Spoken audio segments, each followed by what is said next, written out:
नमस्कार विद्यार्थी मित्रांनो, आज आपण राज्यसेवा पूर्व परीक्षा 2022चा प्रश्नपत्रिका डिस्कस करणार आहोत. याआधी आपण 2023ची पूर्ण प्रश्नपत्रिका आणि 2024च्या राज्यसेवेची पार्टमध्ये डिवाईड करून आपण विश्लेषण केलेलं आहे. यूट्यूबवर ते पण व्हिडिओ आहेत, ते बघून घ्या तुम्ही बघितले नसतील तर त्याचा फायदा होईल तुम्हाला. तर चला आजचा आपण व्हिडिओ बघूया. तर जर तुम्हाला माझे मागचे व्हिडिओ जर स्लो वाटत असतील जरा म्हणजे तर तुम्ही स्पीड आहे ना म्हणजे थोडंसं फास्ट फॉरवर्ड करून पाहू शकता 1.25 वगैरे. ठीक आहे. पहिला प्रश्न, सागर चक्रीवादळ मे 2019 अरबी समुद्रात तयार झाले होते. आणि सेकंड आहे, सागर चक्रीवादळाने दक्षिण कोकण किनाऱ्यावर मालमत्तेचे नुकसान केले. ठीक आहे. ते तेव्हाचा करंट अफेअरचा क्वेश्चन. म्हणजे हे सागर चक्रीवादळ आहे ना 2019मध्ये नाही, हे लॉकडाऊनमध्ये आलं होतं बा, म्हणजे माहीत असेल तुम्हाला. तर तेव्हाचा 2022चा तो करंटचा आहे. आणि दक्षिण कोकण किनाऱ्यावर नाही, ते सोमालियाच्या किनाऱ्यावर होतं. तर दोन्ही स्टेटमेंट रॉंग येतं. Answer option 4.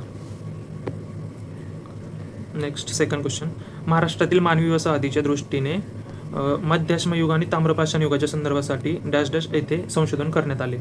महाराष्ट्रात आता तुम्ही जर एन्शंट इंडियाचं थोडंफार जरी वाचलं असेल तर तुम्हाला हे ठिकाणं म्हणजे माहीत असतील. पाटणे, हातकंबा आणि इनामगाव हे सगळेच आहेत. वरीलपैकी सर्व ठिकाणी म्हणजे ते आपल्याकडे मिळालेलं आहे. इथे पुण्याच्या जवळ ते प्रकाशे म्हणून एक आहे.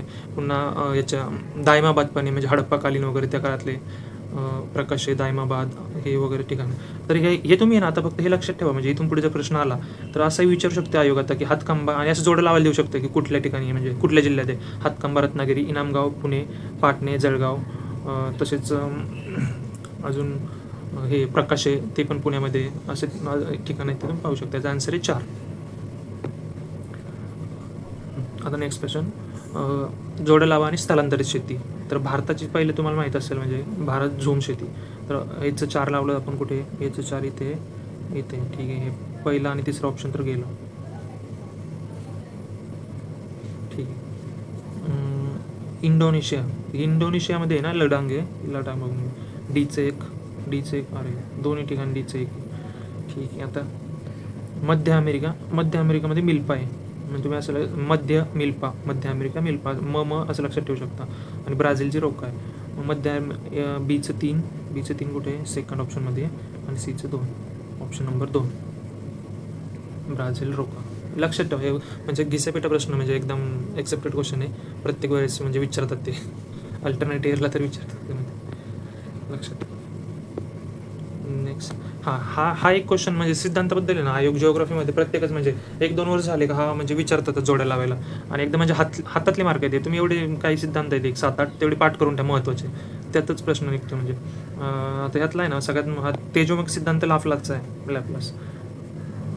ठीक आहे. तो मराठीत नाही तर खाली इंग्लिशमध्ये पाहू शकता. नेब्युलर थिअरी लॅपलास आहे. सीचं 1 गेलं आलं तर काय येतं आहे, सीचं 1 कुठे, एका ठिकाणी, ऑप्शन नंबर 1. त्या ठिकाणी तुम्हाला एक परफेक्ट मिळालं ना तर तुम्ही बरोबर निवांत जोडी मारून टाकू. म्हणजे त्यात काही नाही, फक्त तुम्हाला ते परफेक्ट माहीत पाहिजे. जोडतारा सिद्धांत आता याच्यात डीचं 4 दिलं आहे. विद्युत चुंबकीय बीचं 3 अल्फेन. आणि सीफिड सिद्धांत डॉक्टर बॅनर्जींचा आहे. बरोबर. असाच अजून तो एक कुठला तो अजून एक जेम जीन्सचा एक सिद्धांत, तो भरती सिद्धांत, तो एक लक्षात ठेवा. डॅश डॅश हे मानवी भूगोलाचे जनक आहेत. मानवी भूगोलाचे. आता हा आपला मागच्या व्हिडिओमध्ये सांगितलेला. आता जर तुम्हाला काहीच माहीत नसेल म्हणजे हेरोडोटस तर म्हणजे हा इतिहासाचा आहे. बाकी हे कायटस ब्रोन्स हे माहीत नाही तर. आणि मग हे जर तुम्ही जरी काढला तर हे कायटस ब्रोन्स विडाल डी ला ब्लास्ट एकदम मोठं आहे, काहीतरी अवघड आवडतं. आपण पण वाचलेलं नाही कधी. जर तुम्हाला काही रिस्क घ्यायचीच असेल तर अशा ऑप्शनला घेऊ शकता. म्हणजे तर उत्तर त्याचं तिचं. नेक्स्ट क्वेश्चन, प्रवाहाचे प्रकार आणि स्पष्टीकरण. आता प्रश्न आहे ना म्हणजे एकदम अनुवर्ती, प्रत्यानुवर्ती, प्रत्यावर्ती, गुंफित प्रवाह. जर वाचलेलं नसेल किंवा अवघड जरी वाटत असेल प्रश्न लगेच स्किप नाही करायचा. भले तुम्ही सध्या ठेवा म्हणजे याला म्हणजे सर्कल करून ठेवा किंवा नंतर बघायला. पण हा प्रश्न म्हणजे जेवढा प्रश्न असं वाचताना अवघड वाटतो किंवा त्याचं उत्तर आहे तुम्ही थोडंसं म्हणजे शांत याने बघितलं ना तर उत्तर निघायचे चान्सेस असतात म्हणजे, आणि ते बरोबर पण येतात म्हणजे. तर चला आपण इथं बघूया काय मिळते का. फक्त शांत डोक्याने विचार करायचा, बाकी काय नाही. आणि तिथं हायपर व्हायचं नाही प्रश्न असे अवघड बघून. इंग्लिशमध्ये पण प्रश्न बघू शकता तुम्ही. आता हे नदीचे आहे ना, हे नदीचे प्रकार आणि त्यांचं म्हणजे ते हे दिलं आहे, म्हणजे आपले ज्या त्यांच्या ट्रिब्युटरी वगैरे असतात त्या टाईपमध्ये. आता हे अनुवर्ती आहे ना, कन्सिक्वेंट रिव्हर, म्हणजे ही जी मूळ असते ना, मूळ उतार आणि नियंत्रित प्रवाह हा अनुवर्ती झाला. इथे आपण एक मिनिट, आपण जस्ट एक डायग्राम ड्रॉ करूया. हा अनुवर्ती, हा मूळ नदी आहे, आपण एक असं समजूया, याला अनुवर्ती म्हणायचं. अनुवर्ती नदी झाली ही. त्याच्यानंतर हे ऑब्सिक्वेंट, ही जी प्रत्यानुवर्ती आहे ना, ती ऑब्सिक्वेंट म्हणजे जरासं प्रत्यानुवर्ती उलट वाटते ना, खडकाच्या नदीच्या विरुद्ध दिशेने. म्हणजे ही जर नदी अशी वाहत असेल, एखादी तिला आहे ना ट्रायब्युटरी येऊन मिळत असते, पण ती ट्रायब्युटरी आहे ना अशी आली असते इकडनं, तिची डायरेक्शन अशी असते.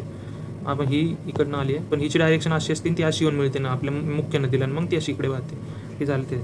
गुंफित प्रवाह 3 नंबरचा. गुंफित बघा आहे, जोडलेली व्यूहरचना एक आपापसात जोडलेली आहे, नावातच आहे गुंफित. आणि हे परावर्ती काय आहे, सबसिक्वेंट म्हणजे एखादी आता ही मेन नदी आहे ना, हिलाच अशी पॅरलल आली आहे आणि तिला हे झाली मिळाली आहे, सबसिक्वेंट परावर्ती.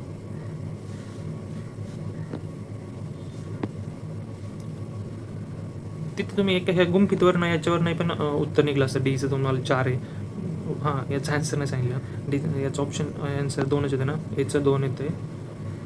अनुवर्ती हां मूळ उत्तराने, प्रत्यानुवर्ती बीचं 3, सीचं 1 आणि डीचं 4 आन्सर आहे. फक्त गुंफित आणि तुम्ही इथं जोडलेली आपापसात जोडलेली व्यूहरचना वगैरे हे जरी तुम्ही थोडीशी लिंक लावली असती तरी आन्सर येऊन गेलं असतं. Question next. झेलम नदी ही सिंधू नदीची उपनदी असून ती उलर सरोवरातून वाहते. सतलज नदी सिंधू नदीची दक्षिणेकडील उपनदी आहे. दोन्ही आन्सर म्हणजे स्टेटमेंट बरोबर येतात, ए आणि बी बरोबर आहे. जे सिंधूच्या म्हणजे जे सिंधू आणि तिचे ते ट्रिब्युटरी 6 हे नद्या आहेत. हे बघा, असं तो प्रवाह सिंधूचा वाहतो.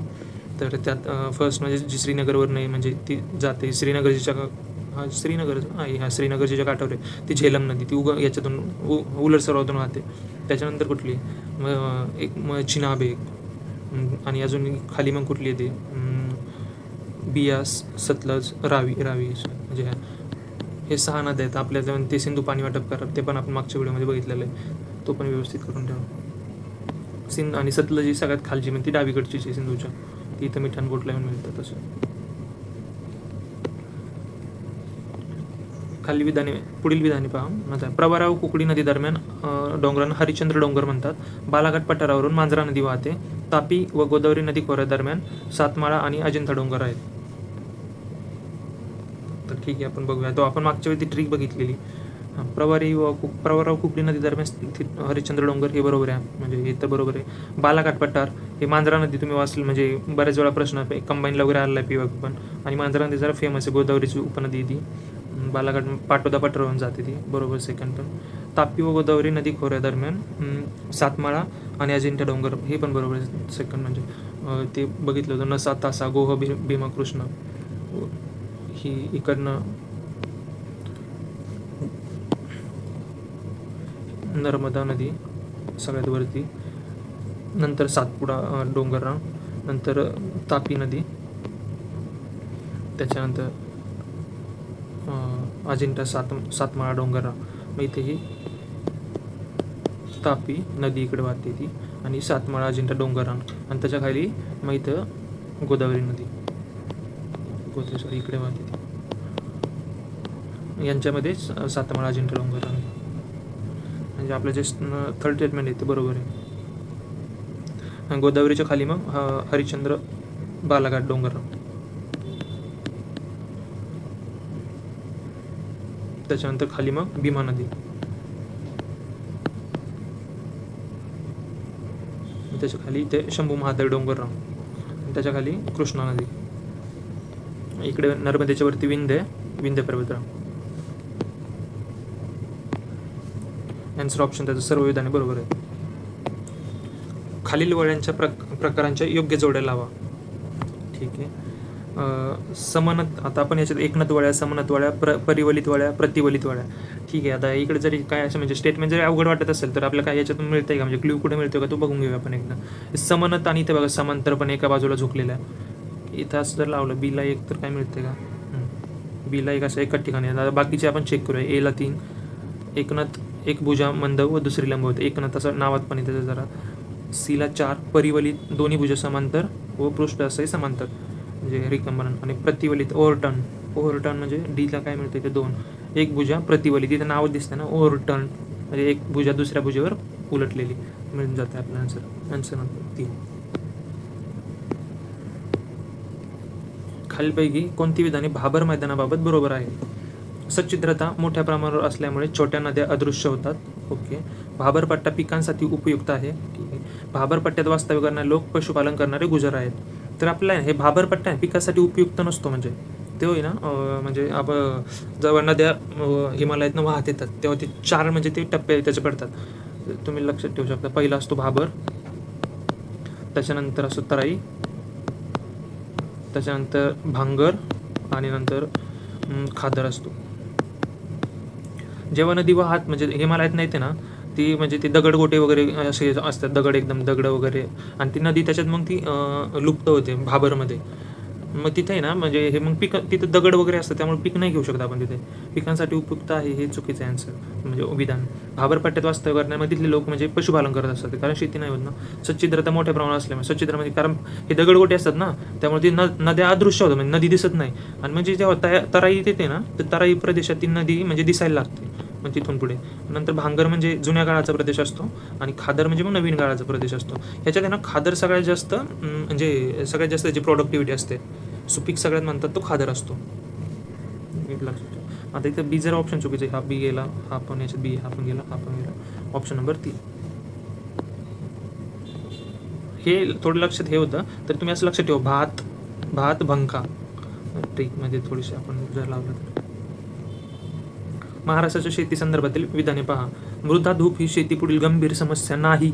हे असं निगेटिव्ह वर्ड किंवा नाही आपले एकदम बेसिक म्हणजे सेंटेन्स दिलं आहे त्यांनी.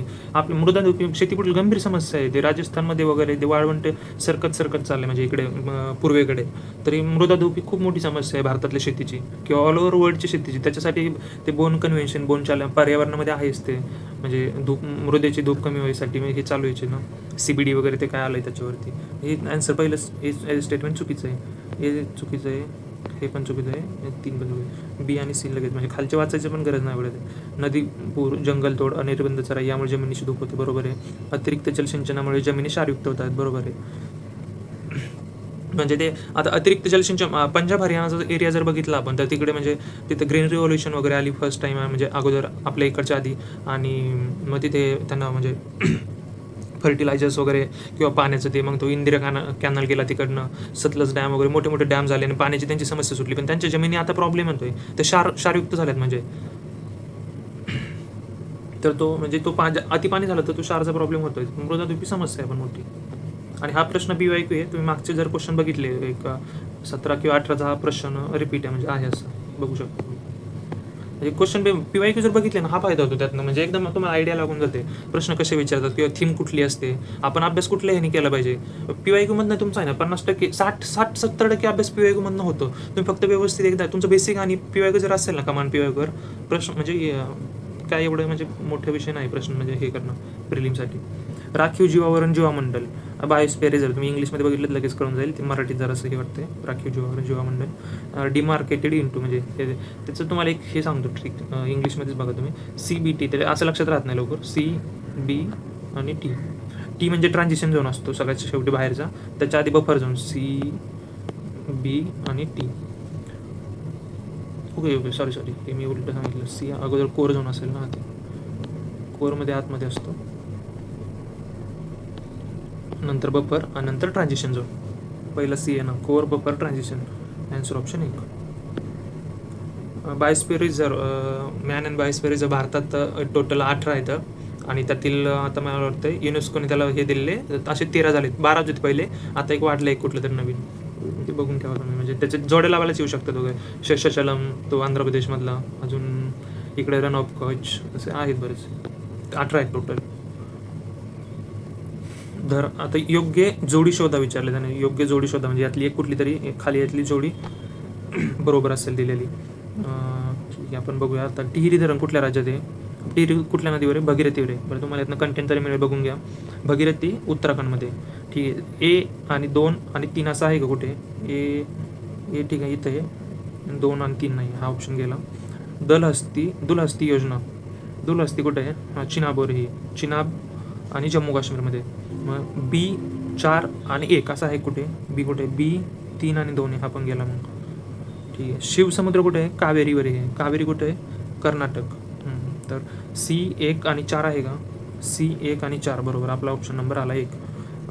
आणि चला आपण शेवटचं बघू. राणा प्रताप सागर कुठे आहे? हा चंबळमध्ये आहे आणि चंबळ राजस्थानमध्ये, म्हणजे हे पण चुकीचं. आपला आन्सर मिळून गेलेलं आहे. तुम्ही फक्त कंटेंट तरी बघू शकता.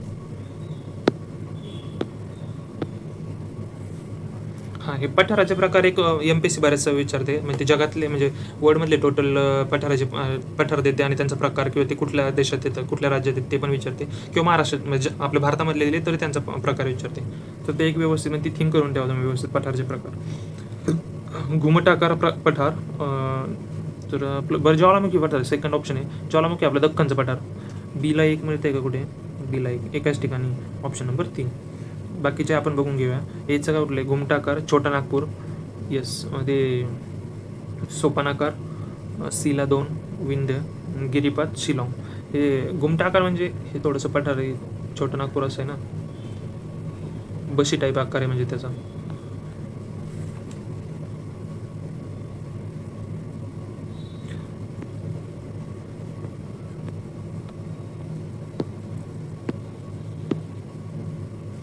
शिलाँग पठार ते मेघालयमधलं. खालील विधानांचे परीक्षण करा आणि योग्य पर्याय निवडा. पृथ्वीच्या परिवलनामुळे प्रत्येक रेखा होतं स्थानिक वेळ भिन्न भिन्न असते. परिवलनामुळे बरोबर आहे. स्थानिक वेळेतील विसंगती दूर करण्यासाठी प्रमाण वेळ पद्धतीचा वापर केला जातो. दोन्ही ऑप्शन बरोबर आहे. ते आपण प्रमाण वेळ वापरतो ना, 82.5 डिग्रीवरून आपली गेलेली आहे ती मिर्झापूर गावाच्या जवळून, तिथून 82.5 ते. आणि ते आपली प्रमाण वेळ ना 5 राज्यातून जाते.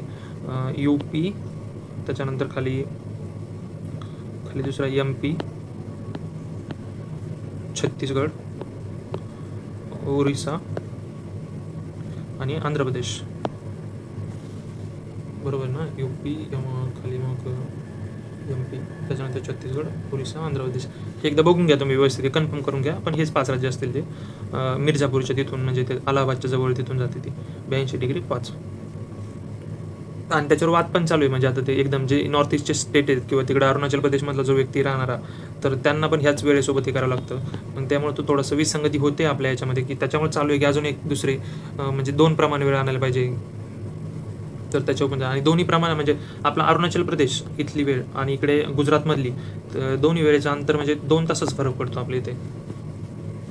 ठीक आहे. याचे दोन्ही ऑप्शन बरोबर येतात, ए आणि बी. भारतात खालीलपैकी कोणतं हॉटस्पॉट प्रदेश जैवविविधतेचा आपत्तीचिन्ह असल्याच्या संदर्भात धोका असलेला आहे?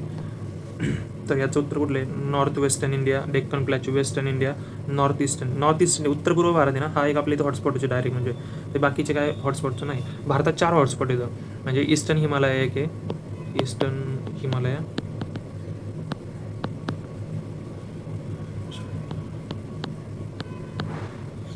त्याच्यानंतर आपला हा जो पश्चिम घाट आहे, इथं पश्चिम भारत दिलं आहे. हां, इथं आपण कन्फ्यूज होऊ शकतो. तिथं वेस्टर्न घाट पाहिजे होतं.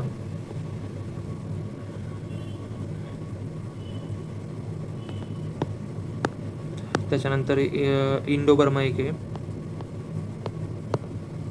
इंडो बर्मामध्ये येतो सगळं पूर्ण नॉर्थ ईस्ट इंडिया, आणि मग येतो बर्माचा काही पार्ट येतो, आणि खाली आणि त्याचा अंदमान पण ह्याच्यातच येतो. आणि जो निकोबार आणि ते खाली मग सुंदालँड येतो, त्याला सुंदालँड म्हणतात नाव. त्यात निकोबार आणि बाकीचा सुमात्रा वगैरे तो खालचा पार्ट येतो. असे 4 लक्षात ठेवा फक्त तुम्ही. ईस्टर्न हिमालय, वेस्टर्न घाटवर याच्या आधी प्रश्न आलेला आहे. म्हणजे मागच्या प्रश्न होते, कारण हा एक इम्पॉर्टंट टॉपिक त्याचा आहे. इंडो बर्मा आणि सुंदालँड 4. कन्झर्वेशन इंटरनॅशनल आहे, तो तर डिक्लेअर करते हॉटस्पॉट. त्याचे क्रायटेरिया पण काय, म्हणजे क्रायटेरिया पण आहे तिथं, म्हणजे इंडेमिक स्पेसिस असल्या पाहिजे, आणि तिथल्या 70% जास्त स्पेसिसच्या नामशेष म्हणजे नामशेष झालेल्या पाहिजेत अशा ठिकाणी. ते क्रायटेरिया आहे, ते बघून घ्या तुम्ही. खालीपैकी प्रभाव रांगाची वैशिष्ट्य कोणती? ही पृथ्वीवरील सर्वात प्राचीन जीवसमूह आहे. बरोबर आहे.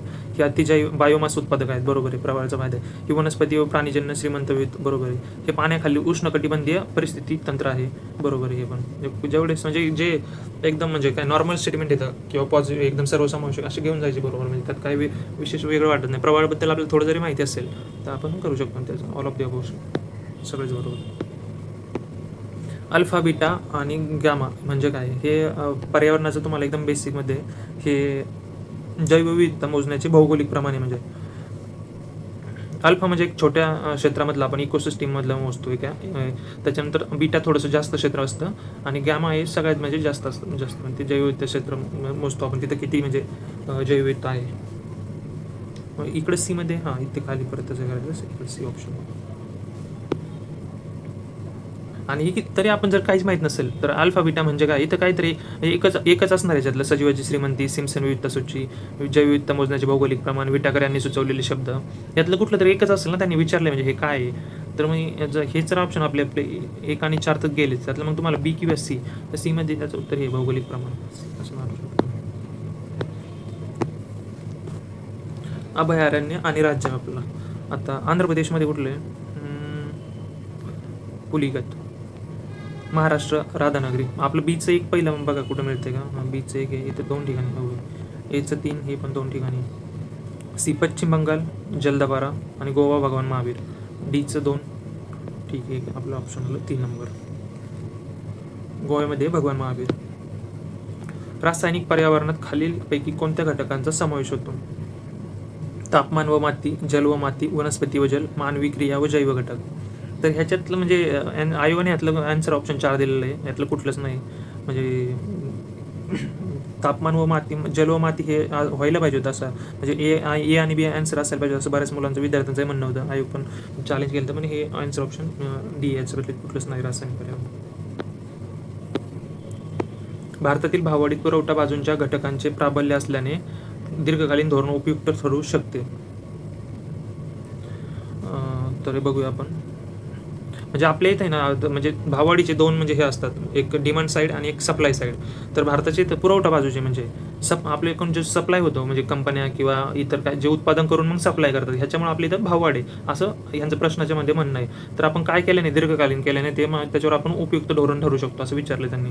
तर बदलती उत्पादन रचना, ठीक आहे, आपण म्हणजे अगोदर कसं एकच कंपनी असेल तर अजून जास्त म्हणजे आपण इन्सेंटिव्ह देऊन ज्याचं उत्पादनच जास्त करू, त्यामुळे मग ते सप्लाय जास्त होईल, वाढेल, ठीक आहे. नियोजित आयात धोरण म्हणजे आपण आपल्या इथून पण आणि इतरही देशातून आयात करू म्हणजे त्याचाही पण फायदा होईल, आयात धोरण, ठीक आहे. वाहतुकीवर भर म्हणजे आपण आता म्हणजे वाहतूक एकदम म्हणजे डिस्ट्रीब्युशन जर व्यवस्थित झालं, म्हणजे एखादी कंपनी म्हणजे पुण्यात कंपनी आणि तिचं डिस्ट्रीब्युशन थेट गडचिरोलीपर्यंत व्यवस्थित झालं आणि ते डिमांड म्हणजे हे होईल ना, सप्लाय व्यवस्थित होईल, वाहतुकीवर भर आणि नाशवंत वस्तूसाठी शाश्वत म्हणजे साठवण सुविधा, बरोबर आहे. हे पण असं वरील सर्वच बरोबर आहे. पुरवठा बाजूसाठी म्हणजे पुरवठा यांनी व्यवस्थित होईल आपण जर याच्यावर दीर्घकालीन याच्यात काम केलं तर. जीवनाचा भौतिक गुणवत्ता निर्देशांक, product physical quality of life index इंग्लिशमध्ये बघून घ्या तुम्ही. तर मोजताना कोणता घटक विचारात घेतला जात नाही, नाही लागं हे करा पहिलं. अपेक्षित आयुर्मान, दरडोई उत्पन्न, बालमृत्यू आणि साक्षरता. तर याच्यातला दरडोई उत्पन्न नाही लक्षात घेत आपण, त्यात हे तिघच येतं, अपेक्षित आयुर्मान, बालमृत्यू आणि साक्षरता. ऑप्शन नंबर 2 याचा. एकूण दारिद्र्याविषयी टोटल फर्टिलिटी गॅप कोणते विधान योग्य आहे. आता टोटल फर्टिलिटी गॅप आहे ना, हा आतापर्यंत 3 ते 4 वेळेस आला आहे. राज्यसेवा 2024ला पण त्यांनी डायरेक्ट म्हणजे टोटल फर्टिलिटी गॅप म्हणजे काय आणि त्याच्यात हे पण दिलं दत्ता आणि रॅव्हलिन, मार्टिन रॅव्हलिन दोघांनी मांडला, दत्ता आणि रॅव्हलिन. तर ठीक आहे, बघूया आपण. दारिद्र्य रेषेखाली प्रत्येकाला त्या रेषेच्या वर आणण्यासाठी आवश्यक असलेल्या एकूण उत्पन्नाचे मापन टोटल पॉवर्टी गॅप करते. हेच ऑप्शन आहे त्याचं. आणि तो हेच त्यांनी हेच ऑप्शन म्हणजे 24ला पण हाच ऑप्शन दिला बरोबर. ती टोटल पॉवर्टी गॅप म्हणजे काय हे बघा. म्हणजे आपण एक्झाम्पलमध्ये मागच्या व्हिडिओमध्ये पण सांगितलं ते, एखादी म्हणजे दारिद्र्य रेषा आहे 100 आणि या दारिद्र्य रेषेच्या खाली एखादा व्यक्ती आणि त्याचं उत्पन्न ही याच्या खालचे जेवढे सगळेच दारिद्र्य रेषेखाली, एखाद्या माणसाचं उत्पन्न 50 रुपये, मग त्याला हे 100पर्यंत 100ची दारिद्र्य रेषेची रेषा आहे, 100पर्यंत आणण्यासाठी त्याला किती गरज आहे, अजून 50 रुपयाची गरज आहे ना. मग ही टोटल पॉवर्टी गॅप हा 50 रुपये झाला. एकूण उत्पन्नाचे मापन करते म्हणजे 50 रुपये तो टोटल पॉवर्टी गॅप येतो.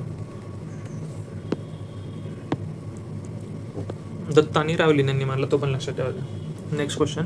दारिद्र्यात घट आणि उपजीविका प्रोत्साहन यासाठी भारत सरकार बरोबर संयुक्त राष्ट्र विकास कार्यक्रमाने खालीपैकी कोणत्या कार्यक्रमांना पाठबळ दिले दारिद्र्य कमी करण्यासाठी. तर आता हे आपल्याला म्हणजे एवढं जर डिटेलमध्ये काहीच माहिती नाही म्हणजे, पण यातल्या ऑप्शन बघूया आता काय वाटतं. सर्वांसाठी माफक दरात गृहनिर्माण, ठीक आहे. बहुराज्यीय आरोग्य सेवा व्यवस्था समता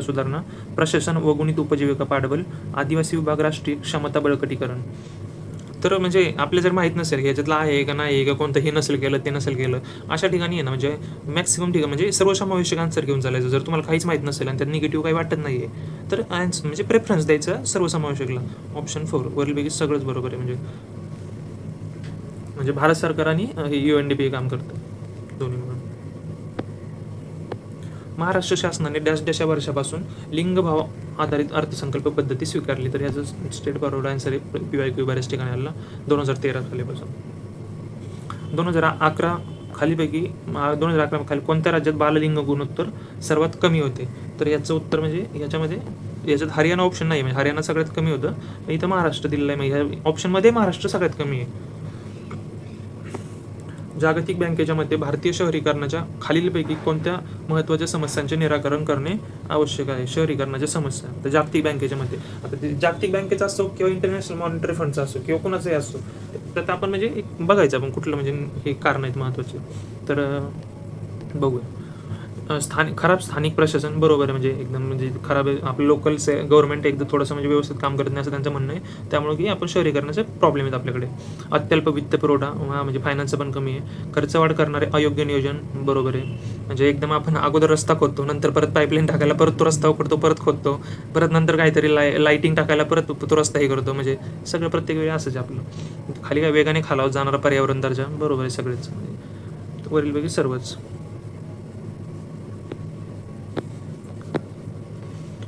खालीलपैकी कोणते विधान लिंगभाव असमानता निर्देशांकाला लागू होते? GII gender inequality index. आरोग्य सक्षमीकरण व श्रम बाजारपेठ यातील लिंगभाव फरकाची कल्पना GII मुळे येते बरोबर आहे. GII चे उच्च मूल्य प्रत्यक्षात लिंग असमानतेची तीव्रता दर्शवते बरोबर आहे. प्रत्येक लिंग गटाला मिळालेला संसदीय जागांचा वाटा हा सक्षमीकरणाचे आंशिक मापन करतो. हे तिन्ही ऑप्शन बरोबर आहेत. वरीलपैकी सर्व. GII तुम्ही आता हे लक्षात ठेवू शकता 2025ला आय थिंक आपला इंडियाचा रँक 130 काहीतरी आहे, 2024ला 129 होता. ते बघून घ्या व्यवस्थित, कारण GII आहे ना विचारतात महत्त्वाचं इंडेक्स आहे. वर्ल्ड इकॉनॉमिक फोरम प्रकाशित करते, ते बघून घ्या फक्त एकदा तुम्ही व्यवस्थित. UPSCने त्याच्यावर 1-2 वेळेस क्वेश्चन विचारलेला आहे. नेक्स्ट, भूमिराशी या आंतरजाल आधारित प्रणालीविषयी खालीलपैकी कोणती विधाने लागू आहेत? ठीक आहे. ही प्रणाली 1 एप्रिल 2018ला अस्तित्वात आली. रस्ते वाहतूक व महामार्ग मंत्रालयाने ही प्रणाली सुरू केली आहे. भूसंपादनाची प्रक्रिया संपूर्णपणे अंकीय व यांत्रिकृत व्हावी म्हणून ही प्रक्रिया सुरू करण्यात आली आहे. तर याचे बरोबर तिन्ही ऑप्शन बरोबर येते. 1 एप्रिल 2018ला सुरू झाली आहे रस्ते वाहतूक मंत्रालयाने. म्हणजे आपले जे रस्ते वगैरे होतात त्याचं भूसंपादन करताना केल्यावर मध्ये तुम्हाला त्याचं काय मोबदला वगैरे मिळेल, त्यासाठी ती भूमिराशी म्हणजे सुरू केली आहे app. Web base utility Bhoomirashi. Next question, Rio+20 राष्ट्रीय निरंतर विकास परिषदेविषयी खालील विधाने म्हणजे कोणती विधाने योग्य आहेत? ठीक आहे. जून 2014 मध्ये ही परिषद ब्राझीलमध्ये पार पडली. पहिलंच ऑप्शन आपले योग्य विचारले ना, हे तर चुकीचंच आहे. तर हे Rio+20 म्हणजे रिओच्या 1992ला झाली. रिओ दि जानेरोला झाली. मग आता 20+20 विचारले ना, +10 2002ला म्हणजे 10 वर्षानंतर झाली. ती जोहान्सबर्गला झाली होती. जोहान्सबर्ग साऊथ आफ्रिकेमध्ये. आणि त्याच्यानंतर +20 झाली 2012मध्ये, परत रिओलाच झाली ब्राझीलमध्ये. या परिषदेत जगासमोर सहस्रक विकास ध्येय मांडण्यात आली. सहस्रक विकास ध्येय तर 2006 म्हणजे सालीचा अडॉप्ट केली होती ना, आणि तर Rio+20 ही तर म्हणजे 2012 साली झाली. Rio+20 म्हणजे सहस्रक त्याच्या खूप आधीचे ते. याच्यामध्ये SDG मानली होती Rio+20 मध्ये. योग्य विचारले, हे पण चुकीचे आहे. हरित अर्थव्यवस्था धोरणाविषयी मार्गदर्शक तत्वे या परिषदेत स्वीकारण्यात आली. हे ऑप्शन बरोबर आहे. म्हणजे SDG वगैरे आपण तेव्हा मानली 2012 मध्ये. म्हणजे महत्त्वाचं आहे, तुम्ही लक्षात ठेवा. SDGची जर पहिल्यांदा संकल्पना मानली असेल तरी Rio+20 मध्ये रिओ दि जानेरोला. 2002ची ना Rio+10 आलं कधी, तर हे लक्षात ठेवा ती जोहान्सबर्गला झाली होती. तर तो मुद्दा म्हणून ऑप्शन ते रिओच देतात, रिओ दि जानेरो, तर ते नाही आहे. या परिषद संयुक्त राष्ट्रीय पर्यावरण कार्यक्रमाचे सर्व अधिकार काढून घेतले. नाही, हे चुकीचं आहे असं काय, आणि निगेटिव्ह पण वाटतं एकदम. तर हे तुम्ही एवढं लक्षात ठेवा. नीती आयोगाच्या चिरंतन विकास उद्दिष्टे अहवालाप्रमाणे 2020-21 भारताची उद्दिष्टनीय कामगिरी अशी दर्शवते.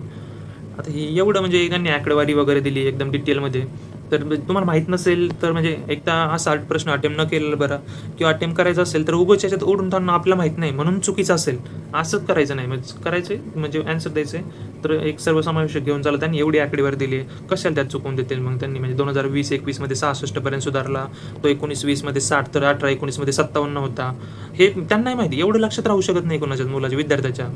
तर ठीक आहे. आणि सेकंडमध्ये काय, 2020-21 मध्ये कोरोना संकट असतानाही भारताची कामगिरी 15 पैकी 8 उद्दिष्टांबाबत उत्तम राहिली आहे. ठीक आहे, राहिली असेल, आपल्याला माहित नाही म्हणून चुकीचं नाही करायचं. दोन्ही पर्याय बरोबर, आयोगाने पण तेच दिलं. सहस्रक विकास उद्दिष्ट MDG, मिलेनियम डेव्हलपमेंट गोल्स साधण्याविषयी भारताच्या संदर्भात खालीलपैकी कोणते विधान योग्य आहेत? ठीक आहे, बघूया.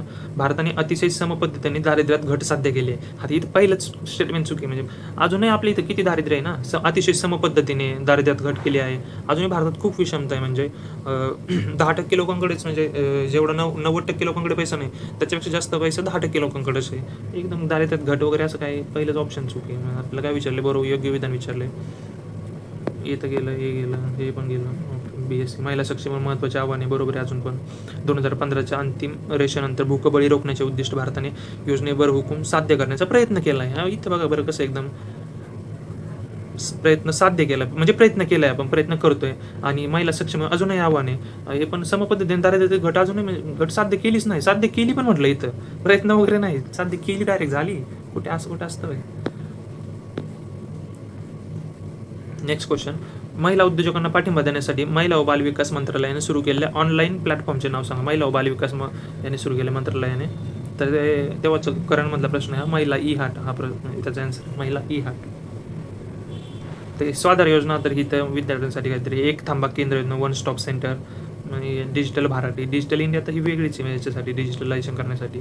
वन स्टॉप किंवा ही महिला ई-हाट, याच्यात जरा महिलाचं वगैरे वाटतंय आणि थोडंसं नाव पण तर त्या हिशोबाने दिलं आहे, त्यामुळे तुम्ही हे करू शकता, रिस्क घेऊ शकता. असे ऑप्शन एलिमेंट करण्यावर जास्त भर द्यायचा आपण, जेव्हा आपल्याला येत नसतं तेव्हा, किंवा माहीत नाही असं तेव्हा. राष्ट्रीय अनुसूचित जमाती आयोगाबाबत NCST खाली कोणते विधाने बरोबर आहेत?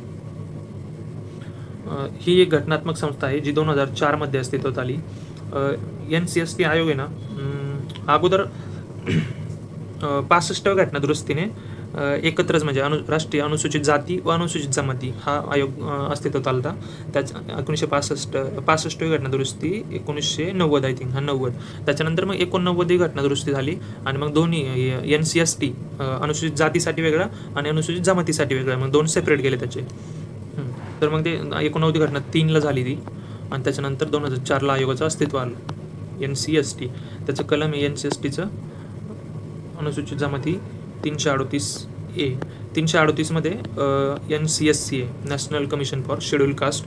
आणि 338B मध्ये आता तो जो 2018ला घटना दुरुस्ती झाली 102वी, त्याच्यामध्ये मागासवर्गीयांसाठी राष्ट्रीय आयोग.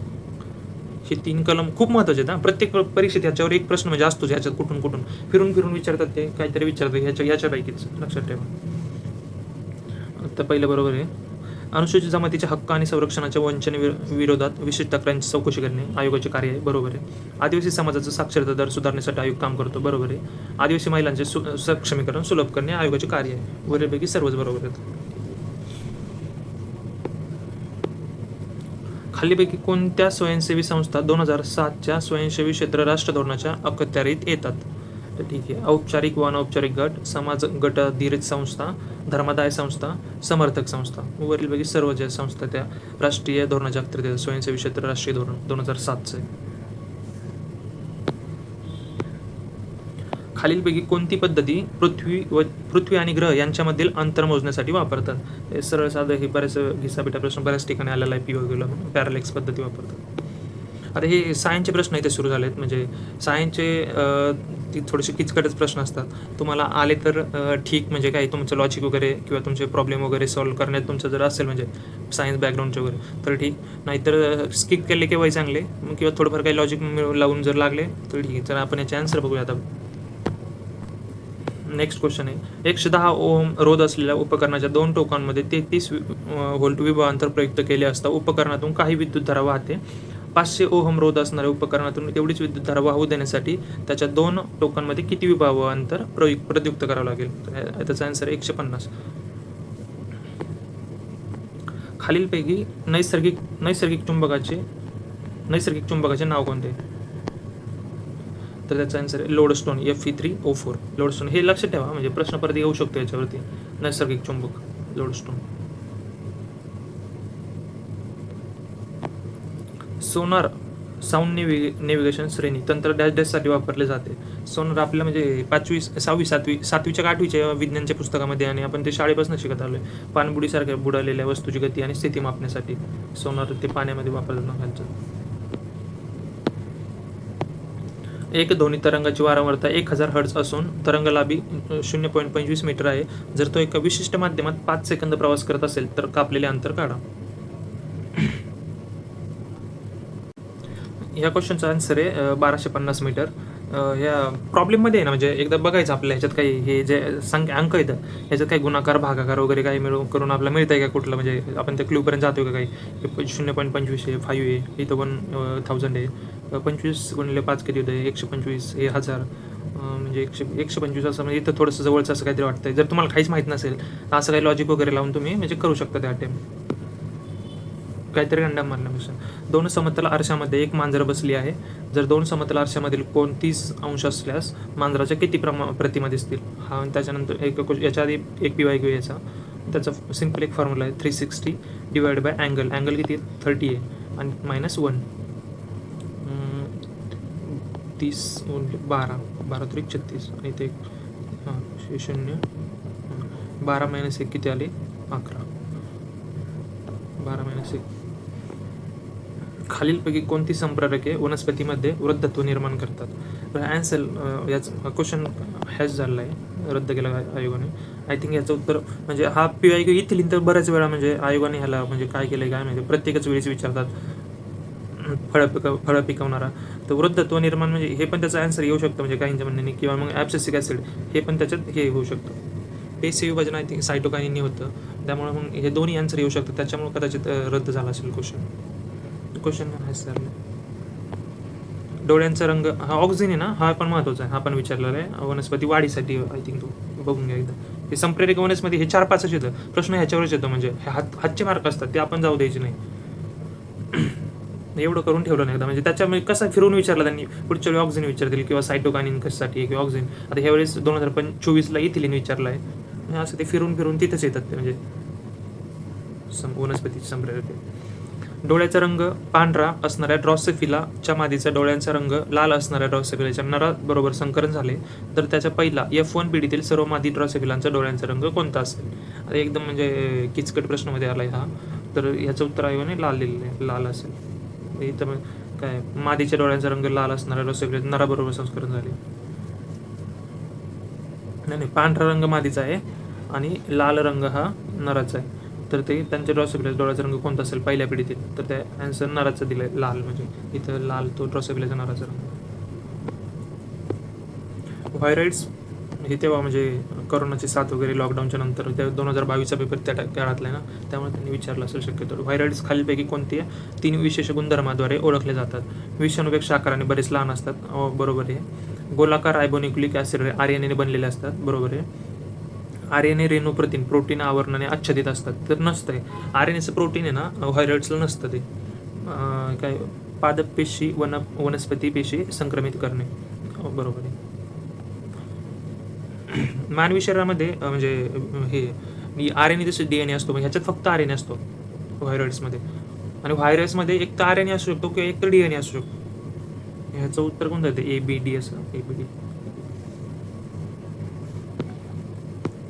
खालीलपैकी कोणते पदार्थ मातीचे घटक आहेत? मातीचे घटक विचारले तर ठीक आहे, दगडगोटे वाळू आहे, बारीक माती व कुजलेले पदार्थ आहेत, रासायनिक पदार्थ आहेत, रंगद्रव्य. सगळंच ऑप्शन ABCD. इथं पैकी D नाही असं दिलं आहे. कधी कधी आपण घाई ते करू शकतो, नाही म्हटलं इथं ABCDचं ऑप्शन आहे तिसरं. प्राणी वर्गीकरणासाठी खालीलपैकी कोणती पायरी वापरली जाते? प्राणी वर्गीकरणासाठी तर ते त्याची एक इंग्लिशमध्ये बघूया आपण, त्याची छोटीशी मी तुम्हाला न्यूमोनिक सांगतो. KP क्लास ऑफ फायलम असं म्हणायचं. KP class of GS. KP class of GS. P म्हणजे फायलम, K म्हणजे किंगडम. पण किंगडम कुठे पहिलं? हां, इथे किंगडम आहे. इथं पण किंगडम आहे. पी म्हणजे फायलम. Okay, phylum. इथंच आपलं ऑप्शन येऊन गेलं 4 नंबरचं. मराठीत नाही काय, हे तुम्ही इंग्लिशमध्येच बघायचं. पी झालं, नंतर क्लास आला K P, class of G S. Class O म्हणजे ऑर्डर, एफ म्हणजे family, G S general studies, genus आणि स्पेसिस. हे लक्षात ठेवा, K P class of G S. परिसंस्था ही निसर्गाचा स्वयंनियामक व स्वयंशाश्वत संरचनात्मक कार्यात्मक संच आहे, जेथे जैविक व अजैविक घटक एकमेकांमध्ये गुंतलेले असतात, ज्यामध्ये खालील क्रिया घडतात. तर ठीक आहे, बघूया आता परिसंस्थेमध्ये कुठल्या क्रिया घडतात. उत्पादकता होते, कुजणं होतंय, पोषणचक्र आहे, ऊर्जा प्रवाह आहे, सगळंच याच्यात. काहीतरी असं एकदम निगेटिव्ह, काहीतरी वेगळंच म्हणजे ॲनॉनिमस ऑप्शन टाकलं आहे, असं स्टेटमेंट काहीतरी दिलं आहे. त्याच्याशिवाय असं चूक नाही करायचं कुठल्या म्हणजे MPSCमध्ये तरी. सर्वसमावेशक आन्सर ABCD.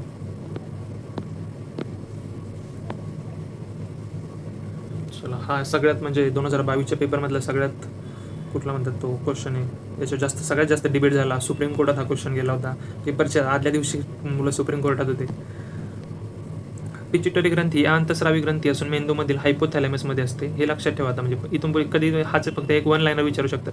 पिच्युटरी ग्लॅन्ड कुठे असतात? हायपोथॅलेमसमध्ये, मेंदूमधल्या. ती अनेक संप्रेरके स्रवते. बरोबर आहे. ती तर म्हणजे त्यांनी ऑप्शन हेच दिले, स्टेटमेंट दिले.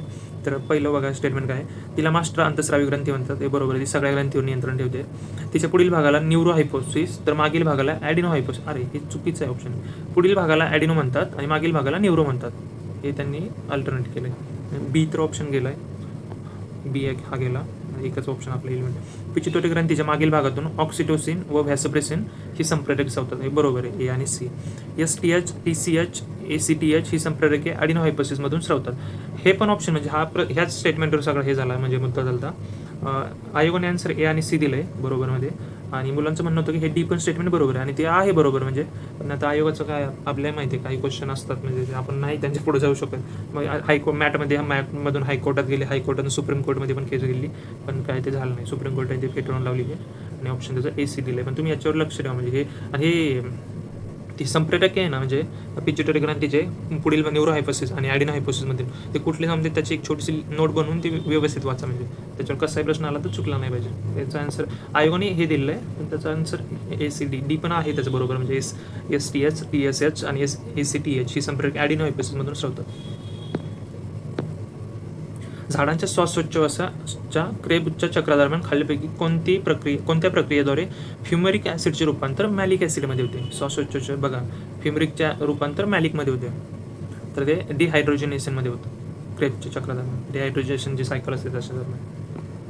हिऱ्यामध्ये कार्बनचा एक अणू हिऱ्यामध्ये इतर अणूंनी कुठल्या रचनेने असतो? तो टेट्राहेड्रल, चतुर्पृष्ठी टेट्राहेड्रल. ट्रिटियमचा अनुक्रमांक किती? आता इथं म्हणजे हा थोडासा म्हणजे ट्रिकी प्रश्न आहे, इझी आहे पण. म्हणजे आपण म्हणजे हे हायड्रोजनचे 3च समस्थानिक आहेत. म्हणजे तर प्रोटियम, ड्यूटेरियम आणि ट्रिटियम. ते समस्थानिक म्हणजे काय, अणुअंक त्यांचा सेम असतो, फक्त त्यांचा अणुवस्तुमानांक भिन्न असतो. तर प्रोटियमचा हे 1 म्हणजे सगळ्यांचा अणुअंक तर सेमच आहे ना यांचा अनुक्रमांक.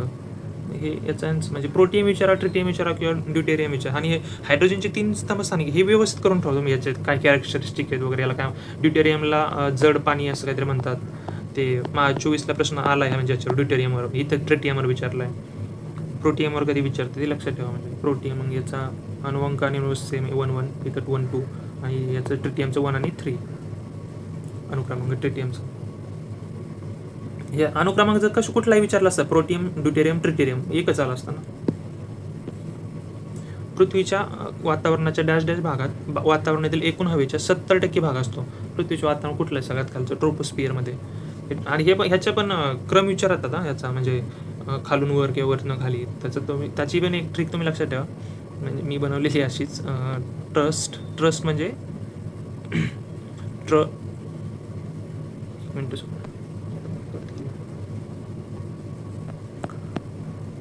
ट्रस्ट मीथर्मिक्स.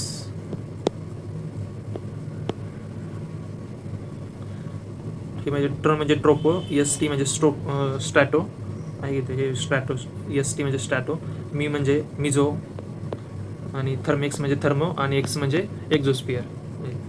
एक हे ST म्हणजे स्ट्रॅटो, मी म्हणजे मिझो, TH थर्मिक्स म्हणजे थर्म म्हणजे एक इथे दिलं थर्मोस्फिअर आणि एक्स म्हणजे एक्झोस्फिअर. जो ओझोनचा थर असतो ना तो स्ट्रॅटोस्फिअरमध्ये असतो. त्याला गुड ओझोन म्हणतात. जो स्ट्रॅटोस्फिअरमध्ये जो असतो इथे ओझोन O3, तर तो गुड ओझोन असतो. म्हणजे तो जो पृथ्वीवर येणारे जे किरण असतात अतिनील किरणे त्यांना रोखतो आणि तो म्हणजे ते हानिकारक किरणे असतात, तर तो गुड झाला. आणि जो ट्रोपोस्फिअरमध्ये असतो त्याला बॅड ओझोन म्हणतात. तो कारण तो हरितगृह वायू वाढवतो ना, म्हणजे बॅड ओझोन. असा प्रश्न येऊ शकतो, बॅड ओझोन कुठल्या थरात असतो? तो ट्रोपोमध्ये असतो. आणि जो गुड ओझोन असतो तो स्ट्रॅटोमध्ये असतो.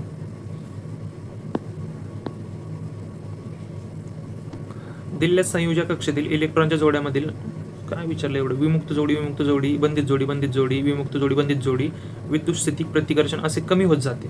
ठीक आहे, बघूया आपण इथं. म्हणजे ह्या असे प्रश्न आहे ना एक शेवटला ठेवायचे, म्हणजे एकदम तुमचं सगळं व्यवस्थित झालंय पेपर अटेम्प्ट करून वगैरे, त्याच्यानंतर मग अशा क्वेश्चनला डोकं लावायचं. आधी तर काय कमी कमी होत जाते विचारलंय ना, ठीक आहे, मग आधी कमी कमी होत जाणार आहे. आपण बघूया. शेवटी सगळ्यात कमी असेल म्हणजे अगोदर सगळ्यात जास्त असेल. हे बघा इथे जास्त दिलं आहे, सगळ्यात जास्त. म्हणजे हा तर ऑप्शन गेला, इथं पण जास्त दिलं आहे, हा पण ऑप्शन गेला. आता कमी कमी विचारलं आहे आणि त्यांनी काय विचारलं? विद्युत स्थिती प्रतिकर्षण कमी होत जाते. म्हणजे कमी तेव्हाच होईल ना जेव्हा बंदिस्त असेल तेव्हा काहीतरी, म्हणजे त्यांचं प्रतिकर्षण एकदम कमी होईल. आणि जेव्हा ते विमुक्त असतील त्यांची एनर्जी फ्लो एकदम म्हणजे एकदम हाय असेल विमुक्त असल्यावर. आपण तसं थोडंसं म्हणजे एक जनरल आपण हे लावूया, म्हणजे कॉमन सेन्स. तर त्या हिशोबाने जर जोडलं, विमुक्त जोडी सगळ्यात जास्त असेल त्यांचं विद्युत स्थिती प्रतिकर्षण, नंतर विमुक्त जोडी, बंधित जोडी, आणि शेवटला बंधित जोडी असं झालं. ऑप्शन 2 आयोगाने तेच आन्सर दिलेलं आहे. यामध्ये सगळ्यात जास्त रेणू असतील कुठल्याचे, त्यात खाली त्यांनी हे पण दिलं आहे त्याच्या. ह्याचं उत्तर आन्सर ऑप्शन 4 आहे. 10 ग्रॅम हायड्रोजन वायूमध्ये सगळ्यात जास्त रेणू असतील. हा एक खाली परत प्रॉब्लेम आला. Fe2O7 मध्ये फीची ऑक्सिडीकरण स्थिती काय आहे? तर अशा म्हणजे तुम्हाला काहीच माहीत नाही आणि एक काहीतरी तुम्हाला अटेम्प्ट करून यायचं आहे, तर बघायच्यात काही कॉमन विमन दिसतंय का. इथं +5 आहे, -5 आहे, हे बाकी सगळे प्लस येतं. आणि मग आपण एक प्लसच घेऊया. आपण यातला कुठला घ्यायचा? इथं 5 आहे, इथं 5 आहे, हे बाकी प्लस येतं. मग यातला +5 घेऊया आपण, थोडंसं कॉमन. आन्सर तेच आहे. इथं जरी तुम्ही म्हणजे सोडवले किंवा हे केलं, तो परीक्षेच्या म्हणजे 2 तासात तुम्हाला फॉर्म्युला आठवेलच त्याचा. म्हणजे ह्याची शाश्वती नाही आहे काही. तुम्हाला एकदम जर तुम्ही त्यातले तुमचं ग्रॅज्युएशन वगैरे BSc फिजिक्स वगैरे असं काही झालेलं असेल किंवा त्या हिशोबाने, तर तुम्ही हे करू शकता. म्हणजे असं पण थोडंसं असं म्हणजे एक जनरल कॉमन सेन्स लावून सोडू शकता. संसदीय लोकशाहीसाठी निर्माण करण्यात आलेल्या राज्यघटनेत मार्गदर्शक तत्वांचा समावेश करणे हे एक नाविन्यपूर्ण वैशिष्ट्य. नाविन्यपूर्ण वैशिष्ट्य कोण म्हटलं? इथं आन्सर करते आपला डॉक्टर बाबासाहेब आंबेडकर म्हणले होते नाविन्यपूर्ण वैशिष्ट्य. चला पुढे वाचूया. ही तत्त्वे बंधनकारक स्वरूपाची नाहीत, मात्र सत्तेवर जो कोणी येईल तो त्याचा मनमानीपणे वापर करू शकणार नाही. त्याला या तत्वांचा आदर करावा लागेल. त्यांचा भंग झाल्यास त्याबद्दल न्यायालयासमोर जाब द्यावा लागणार नाही, परंतु निवडणुकीच्या वेळी मतदारांना निश्चितपणे उत्तर द्यावे लागेल. असे कोण म्हटलं होतं? तर डॉक्टर बाबासाहेब आंबेडकर म्हणले होते DPSP बद्दल. 57 नंबरचा क्वेश्चन आहे. भारताच्या नियंत्रक व महालेखा परीक्षकाबाबत खालील विधान विचारत घ्या. राज्यसेवेला कॅग हा खूप महत्त्वाचा आहे. 2024ला पण प्रश्न आलाय, आय थिंक 23ला पण त्याच्यावर आलाय. म्हणजे कॅगवर आहे ना एक प्रश्न हमखास येतो. कंबाईनला तिकडं महालेखापाल म्हणजे आपला राज्याचा विचारतात, राज्याचा महाधिवक्ता, आणि इकडं कॅग विचारतात.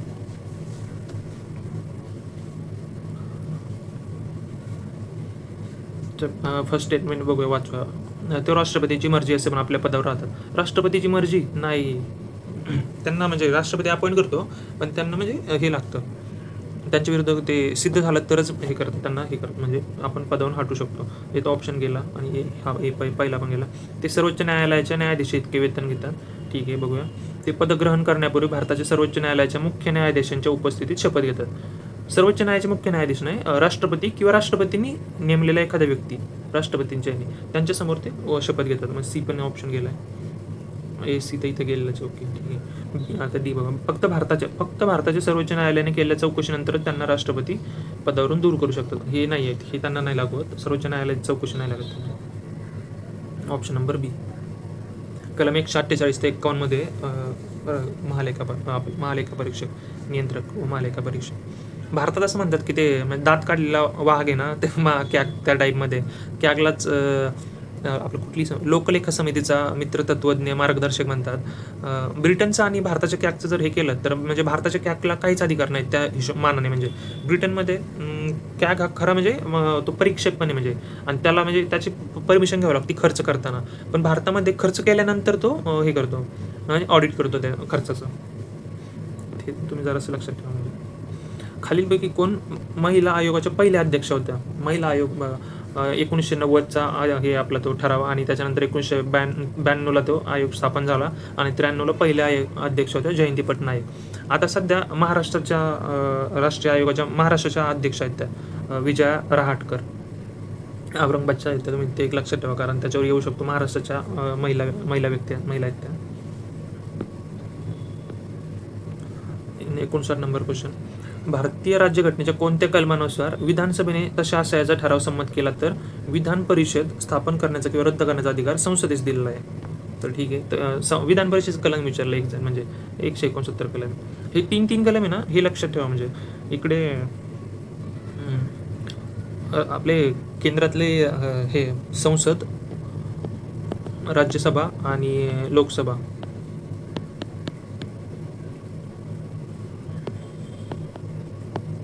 संसदेचं कलम 79, हे राज्यसभेचं 80 आणि लोकसभेचं 81.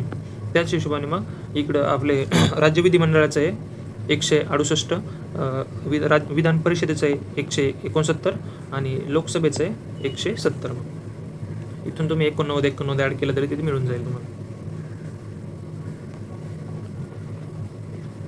हे महत्त्वाचे कलम आहेत हे, याच्यावर म्हणजे आयोग प्रश्न विचारतो प्रत्येक वेळी, एवढे लक्षात ठेवा. हां, तुम्हाला जर व्हिडिओ खूप स्लो वाटत असेल तर तुम्ही थोडंसं त्याचं स्पीड वाढवू शकता, स्पीड वाढवून पाहू शकता. भारताचे राष्ट्रपती राज्यघटनेच्या कोणत्या अनुच्छेदातील तरतुदीनुसार सर्वोच्च न्यायालयाकडून सल्ला मागू शकतात? सर्वोच्च न्यायालयाकडून ते कलम 143, याच्या आधी PY कलम आहे आणि सर्वोच्च न्यायालयाचे हे कलम थोडी आणि त्यातलं हे कलम महत्त्वाचं जास्त. राष्ट्रपती सल्ला घेतात त्यांच्याकडनं, काही एखादा घटनात्मक मुद्दा आला त्यांच्या पुढे तर तेव्हा ते.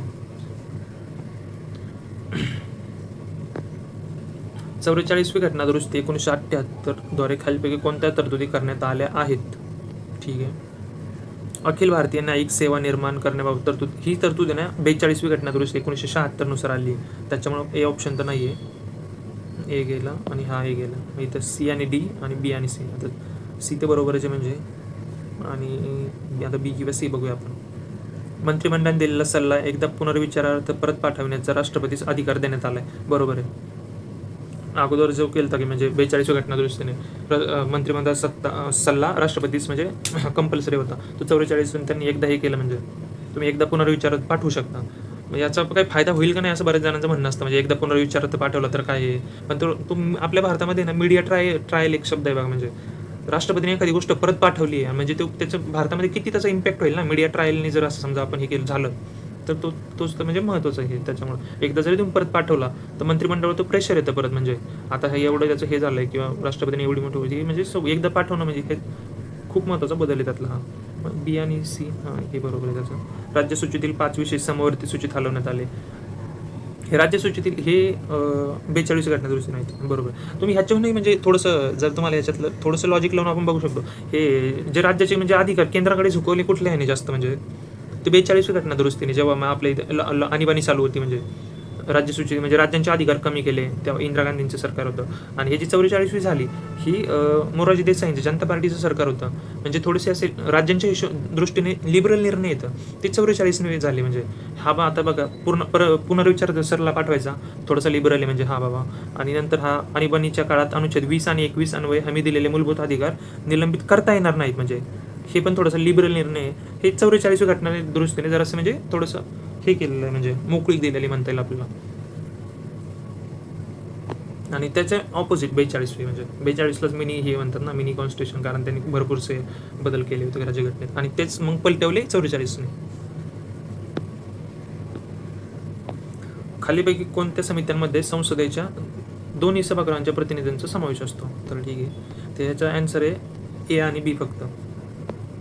जी अनुसूचित जाती आणि अनुसूचित जमाती यांच्या कल्याणासाठी महिला सबलीकरण समिती हे कामकाज तुम्ही आता इथून पुढे जर समजा लक्षात ठेवा म्हणजे हे कामकाज सल्लागार आहे. ह्याच्यात हे फक्त तुम्ही असं लक्षात ठेवा ही लोकसभेला सल्ला फक्त लोकसभेचं म्हणजे विशेष अधिकार फक्त लोकसभेकडेच. आणि अंदाज समिती ही माहिती आहे सगळ्यात मोठी 30 सदस्यांची समिती फक्त लोकसभेतले सदस्य असतात.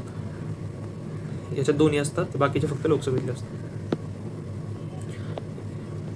राष्ट्रीय अनुसूचित जाती SC आयोग राज्यघटनेच्या कोणत्या कलमानुसार स्थापन करण्यात आलाय? आपण बघा आत्ताच वरतीच प्रश्न बघितला होता. हा SC ST आयोग, तिथं NCST विचारला होता, म्हणजे आदिवासींसाठीचा. तो तुम्हाला सांगितला 89व्या घटना दुरुस्तीने त्यांचं स्प्लिट झालं. तर हे 338 मध्येच आहे. हा 338 मध्ये, आणि ST साठीचा 338 A मध्ये, आणि बॅकवर्ड क्लासेससाठी 338 B मध्ये. म्हणजे दरवर्षी एखादा क्वेश्चन याच्यावर आहेच. हां, तुम्ही हे व्यवस्थित बघून ठेवा. हा आयोग 13 डिसेंबर 1946 रोजी डॅश यांनी भारताच्या घटना समितीमध्ये उद्दिष्टांचा ठराव मांडला. 13 डिसेंबर 1946 कोणी पंडित जवाहरलाल नेहरूंनी. 9 डिसेंबरला पहिली बैठक झाली. सचिननाथ सिन्हा त्याचे अध्यक्ष होते. फ्रँक अँथनी उपाध्यक्ष होते. आणि 9 डिसेंबरला मग ते राजेंद्र प्रसादांना आपण परमनंट अध्यक्ष निवडलं. आणि हे त्याच्यानंतर एक दिवसांनी, म्हणजे त्याच्यानंतर 2 दिवसांनी, म्हणजे 9, 11 आणि 13 डिसेंबरला हे मानलं, ठराव मानलं. आणि तो काहीतरी 22 जानेवारी 1947ला स्वीकारला होता. हे पण ती पण विचारलेली. तर ही तारीख पण म्हणजे विचारतात हां एकदम. म्हणजे पण आता पुढच्या वेळी प्रश्न असेल उद्दिष्ट ठराव कधी मानला. मग आता इथं कोणी मानला विचारले, तो कधी मानला तो विचारतील. तो संमत कधी झाला, म्हणजे हे केला तर तो 22 जानेवारी 1947. ह्यात थोडेसे महत्त्वाचे तारखा आहेत. खालील विधाने विचारात घ्या. विभागीय खटल्यासह डिपार्टमेंटल प्रोसिडिंग. कोणत्याही खटल्यात कोणत्याही व्यक्तीस एकाच गुन्ह्यासाठी एकापेक्षा अधिक वेळा आरोपी केले जाणार नाही व एकापेक्षा अधिक वेळा शिक्षा दिली जाणार नाही. तर हे विभागीय खटल्याचं आहे की नाही. विभागीय खटला त्यासाठी अपवाद आहे. म्हणजे बाकीच्या ठिकाणी होतं, म्हणजे असं म्हणजे करू शकत नाही आपण एकापेक्षा अधिक वेळा एका व्यक्तीला शिक्षा दिली जाणार नाही, पण त्याला अपवाद विभागीय खटला आहे. म्हणजे हे ऑप्शन तर चुकीचं आहे पहिलं. स्वतःविरुद्ध साक्ष न देण्याबाबतचे संरक्षण तोंडी आणि कागदोपत्री पुरावे या दोन्ही बाबतीत लागू आहे. हे बरोबर आहे, दोन्ही बाबतीत लागू आहे ते. स्वतःविरुद्ध साक्ष न देण्याबाबतचे संरक्षण फौजदारी आणि दिवाणी दोन्ही खटल्यामध्ये लागू आहे. तर हे फक्त आय थिंक एकच याच्याला कुठल्याला तरी स्वतःविरुद्ध साक्ष न देण्याबाबतचे संरक्षण आय थिंक फौजदारीची, फक्त फौजदारी आहे का एकच आहे त्यातलं कुठलं तर ते बघून घ्या फक्त. त्याचं ऑप्शन बी. हां, हे ना फक्त फौजदारीसाठीच आहे, म्हणजे दिवाणीसाठी नाही आहे ते लागू. स्वतःविरुद्ध साक्ष न देण्याबाबतचे संरक्षण बी ऑप्शन होईल. हे पण चुकीचं आहे बच्चे. फौजदारीबद्दल आहे तेवढं लक्षात असं. नेक्स्ट 66 नंबरचा क्वेश्चन. खालील विधाने विचारात घेऊन योग्य पर्याय निवडा. राज्यघटनेतील कलम 371 A मध्ये नागालँडसाठी विशेष तरतुदी करण्यात आलेल्या आहेत. बरोबर आहे. 371 मध्ये गुजरात आणि महाराष्ट्र आहे, आणि 371 A मध्ये नागालँड आहे. नागांच्या धार्मिक आणि सामाजिक प्रथांच्या बाबतीत संसदेच्या कोणत्याही कायद्यास नागालँड विधानसभेच्या मान्यतेशिवाय लागू करता येत नाही. बरोबर आहे हे पण. ट्युएनसांग हा नागालँडमधील सर्वाधिक विकसित जिल्हा आहे. ट्युएनसांग. तर ह्याचा आन्सर A आणि B दिलेला आहे. हा ट्युएनसांग आहे ना, म्हणजे 2006ला काहीतरी जे आपलं एक मिनिस्ट्रीने हे केलं, 250 सगळ्यात मागास जिल्हे काढले होते, म्हणजे त्यांची लिस्ट केलेली. तर त्यात हा ट्युएनसांग आहे. त्याचं डेव्हलपमेंटसाठी त्यांनी म्हणजे आपण गव्हर्नमेंटने एक पॉलिसी आणलेली, त्याच्यामध्ये ट्युएनसांग होता. म्हणजे तो सगळ्यात अति मागासमध्ये 250 जिल्ह्यामध्ये तो एक मागास येतात. त्यामुळे त्यांनी असं तो सगळ्यात विकसित नाही. म्हणजे आपण असं नागालँडची राजधानी कुठली आपण ह्याच्यावर नाही करू शकतो ना. मग हे असं आपण कधी ऐकलेलं नाही कुठलं शहर आहे.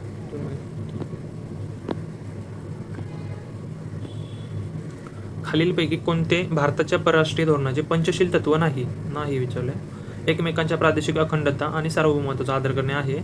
परराष्ट्रांच्या अंतर्गत विषयामध्ये हस्तक्षेप न अहस्तक्षेपाचं धोरण आहे. हे पण शांततापूर्ण सहअस्तित्व सगळ्याचे. हे यापूर्वीपैकी नाही याचा आन्सर येईल. खालील विधाने विचारात घेऊन योग्य पर्याय निवडा. 2011 साली 97व्या घटना दुरुस्ती नव्हे सहकारी संस्था हा विषय राज्यघटनेत समाविष्ट करण्यात आला. बरोबर आहे. अनुच्छेद 19A मध्ये सहकारी संस्था स्थापन करण्याचा मूलभूत अधिकार बहाल केला आहे. बरोबर आहे. 19A मध्ये आला तो. आणि लॉर्ड कर्झन यांच्या कारकिर्दीत भारतातील पहिला सहकारी कायदा पारित करण्यात आला. हे पण बरोबर आहे. सगळ्याच बरोबर. याच्यात अजून एक कुठं एक पार्ट पण ॲड केलेला आहे, भाग 9B. 97 घटना दुरुस्तीनुसारच ना हे 19 मूलभूत हक्कामध्ये, आणि भाग 9B पण ॲड केलेला आहे, 9B. ते पण एक लक्षात असू. अजून 2025 मध्ये ना आता तर पहिल्यांदा आपण सहकार धोरण आणलंय, आणि सहकार विद्यापीठ पण स्थापन करण्यासाठी आपण हे केलेलं आहे गुजरातमध्ये. बघा ते त्याला नाव पण त्रिभुवनदास पटेल असं काही नाव आहे. ते एक लक्षात असू द्या. पहिल्यांदाच सहकार विद्यापीठ गुजरातमध्ये. अमित शहाने त्याचं उद्घाटन केलं आहे. I think 69 number. संघराज्य अथवा यांच्या नियंत्रणाखालील नागरी पदावर कार्यरत असणाऱ्या व्यक्तींना बडतर्फ करणे, पदावरून दूर करणे किंवा पदावनत करणे अनुच्छेद 311 बाबत खालीपैकी कोणते विधान चुकीचे विचारले. ठीक आहे. अनुच्छेद 311 खाली असलेले संरक्षण हे लष्करी सेवेतील व्यक्तींना उपलब्ध नाही. बरोबर आहे, लष्करी जे आहेत त्यांच्यासाठी नाही आहे ते. अनुच्छेद 311 खाली असलेलं संरक्षणास आयुर्विमा महामंडळ, तेल व नैसर्गिक वायू महामंडळ, LIC, ONGC सारख्या वैधानिक मंडळातील कर्मचारी पात्र नाहीत. हे पण बरोबर आहे. अनुच्छेद 311 मधील तरतुदी केवळ स्थायी, कायम आणि नागरी कर्मचाऱ्यांना लागू आहेत, अस्थायी टेम्पररी कर्मचाऱ्यांना नाहीत. तर हे चुकीचं आहे. हे दोन्हीसाठी लागू आहे, टेम्पररी आणि परमनंटसाठी दोन्ही पण. शासकीय सेवकांचे सेवकातून निलंबन हे बडतर्फी अथवा पदावरून दूर करणे ही नसते, म्हणून अनुच्छेद 311 संरक्षणाच्या व्याप्तीमध्ये निलंबनाचा समावेश होत नाही. बरोबर आहे. 70 नंबरचा क्वेश्चन आहे. लोकसभेच्या प्रमुखांची गटाची पॅनल ऑफ चेअरपर्सनमध्ये निवड लोकसभा आपल्या सदस्यांमधून करते. बरोबर आहे. काय विचारलं? बरोबर विचारलेलं आहे. ठीक आहे. जेव्हा लोकसभेच्या अध्यक्षांच्या अथवा उपाध्यक्षांची पद रिक्त असेल तेव्हा लोकसभेच्या प्रमुखांच्या गटातील सदस्य अध्यक्ष हे पद रिक्त नाही, म्हणजे व्हॅकंट असल्यावर नसतं ते. व्हॅकंट असेल तर तिथं निवडणूक घेऊन आपल्याला अध्यक्ष आणि उपाध्यक्ष निवडावं लागतात. पण जेव्हा ते हजर नसतील तेव्हाच ते पॅनल ऑफ चेअरपर्सनमधला एखादी व्यक्ती तिथं होऊ शकतो. हे ऑप्शन बी चुकीचं आहे. अध्यक्ष, उपाध्यक्ष आणि लोकसभेच्या प्रमुखांच्या गटातील व्यक्ती यांच्या अनुपस्थित राष्ट्रपतीद्वारे नियुक्त केले जाणारे अध्यक्षांची कर्तव्य पार पाडली जातात. राष्ट्रपतीद्वारे नियुक्त केलेल्या सदस्याद्वारे. तर राष्ट्रपती प्रत्येक वेळी राष्ट्रपती कुठे येईल तिथे राष्ट्रपतीद्वारे नियुक्त नसतो तो, तर सभासदातलेच सदस्य एका जणाला हे करतात, निवडतात. हे पण चुकीचं आहे. सर बरोबर फक्त एच आहे. आणि तुम्ही असं मी थोडंसं जनरल लॉजिक लावू शकता की आता इथं म्हणजे अध्यक्ष, उपाध्यक्ष उपस्थित नाहीत आणि प्रमुखामधलं एकही उपस्थित नाही, प्रत्येक वेळी तिथं राष्ट्रपती जातील का? म्हणजे ते म्हणजे कॉमन सेन्सने आपण लावू शकतो. 71 खाली विधान विचारात घ्या. क्रिमिया 2014 पर्यंत युक्रेन देशाचा भाग होता. 2014 मध्ये रशिया आणि क्रिमियाचा ताबा घेतला. नाटो या संघटनेत 30 देशांचा सहभाग आहे. तर तेव्हाचा करंटचा थोडासा प्रश्न आहे, म्हणजे तेव्हाचा हा म्हणजे आपण म्हणू शकतो. नाटोमध्ये आता 32 देश झालेत आहे. शेवटचा स्वीडन आहे 32वा. नाटोचं ब्रुसेल्स बेल्जियममध्ये त्याचं हेडक्वार्टर आहे. 32 देश. अमेरिकेचं म्हणजे प्रभावाखालची ती एक संस्था आहे. आणि ते आताचं जे युक्रेन तेव्हा वॉर चालू आहे, युक्रेन रशिया, ते पण नाटोच्या ह्यानेच म्हणजे ते सुरू आहे. आता सध्या 32 आहे, हे लक्षात असू द्या. सी तेव्हा 30 होते. हे बरोबर आहे. हे सगळेच ऑप्शन बरोबर आहेत तेव्हाचे. JNUचे भूतपूर्व कुलगुरू मम्मी दाला जगदीश कुमार यांची कोणत्या संस्थेच्या अध्यक्षपदी नियुक्त करण्यात आली? तेव्हाचा करंटचा प्रश्न आहे. ते UGCचे अध्यक्ष झाले होते. टाइम या आंतरराष्ट्रीय ख्यातीच्या मासिकाने Time person of the year 2021 साठी खालीपैकी कोणाची निवड केली? Time person of the year 2021. तर तेव्हा मला युसुफजाई खूप न्यूजमध्ये होत्या. त्यांनी ते त्यांना आय थिंक मला वाटतं शांततेचा नोबेल पुरस्कार मिळाला होता, त्यामुळेच त्या न्यूजमध्ये होतं. ते तेव्हाचा करंटचा आहे तो प्रश्न आहे. आता 2024चा आपल्या ट्रम्प तात्यांना दिला आहे Time person of the year Time मॅगझिनने. ट्रम्प अमेरिकेचे राष्ट्राध्यक्ष, लक्षात ठेवा. आणि 2023चा टेलर स्विफ्ट जो अमेरिकन गायक आहे त्याला मिळालेला आहे.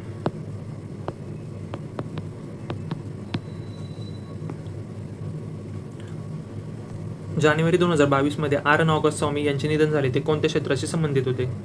असा एक प्रश्न आहे. म्हणजे कुणाचं निधन वार्ता आली ना तर ते आयोग विचारतं म्हणजे ते कुठल्या क्षेत्रात होते, किंवा जर जे आपले नागरिक पुरस्कार येतं, भारतरत्न, पद्मविभूषण, पद्मभूषण, पद्मश्री, यांच्यातले म्हणजे क्षेत्र विचारते, व्यक्ती देते आणि त्यांचं क्षेत्र विचारते. किंवा एखादी व्यक्ती म्हणजे स्पोर्ट पर्सन असेल तर त्यांचा खेळाचा प्रकार विचारते.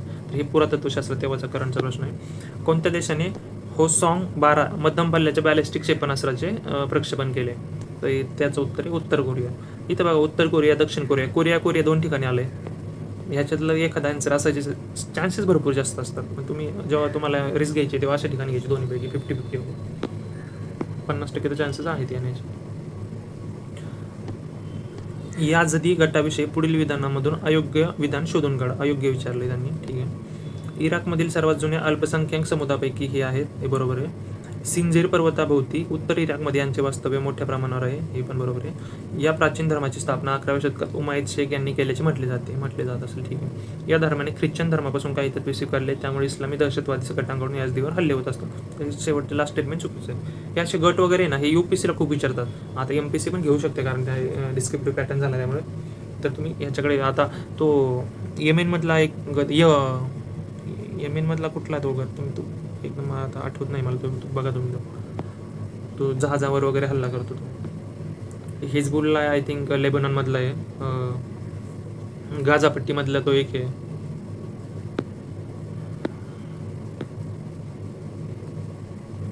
सत्याहत्तर नंबरचा क्वेश्चन. 2022-23च्या केंद्रीय अर्थसंकल्पात अर्थमंत्री निर्मला सीतारामन यांनी क्रिप्टोकरन्सीवर किती टक्के कर आकारला? तेव्हा तर न्यूजमध्ये होतं का मग अर्थसंकल्पामुळे, तर 30% अधिक होता तो.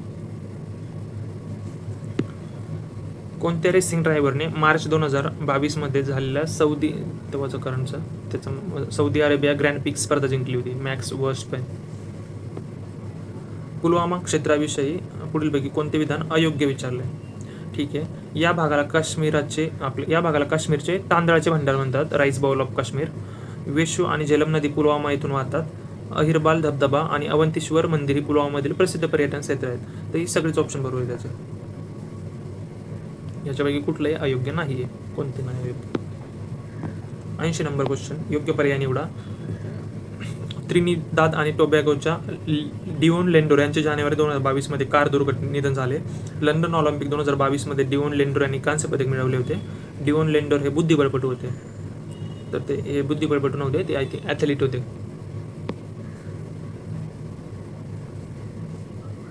ए आणि बी बरोबर आहे त्याचा ऑप्शन सेकंड. तेव्हाचा करंटचा प्रश्न आहे तो. कोणत्या राज्याने बॉलिवूड अभिनेता संजय दत्तला आपल्या सुवर्ण जयंती समारंभासाठी ब्रँड अँबॅसेडर म्हणून करारबद्ध केले? तेव्हा ते अरुणाचल प्रदेशसाठी केले.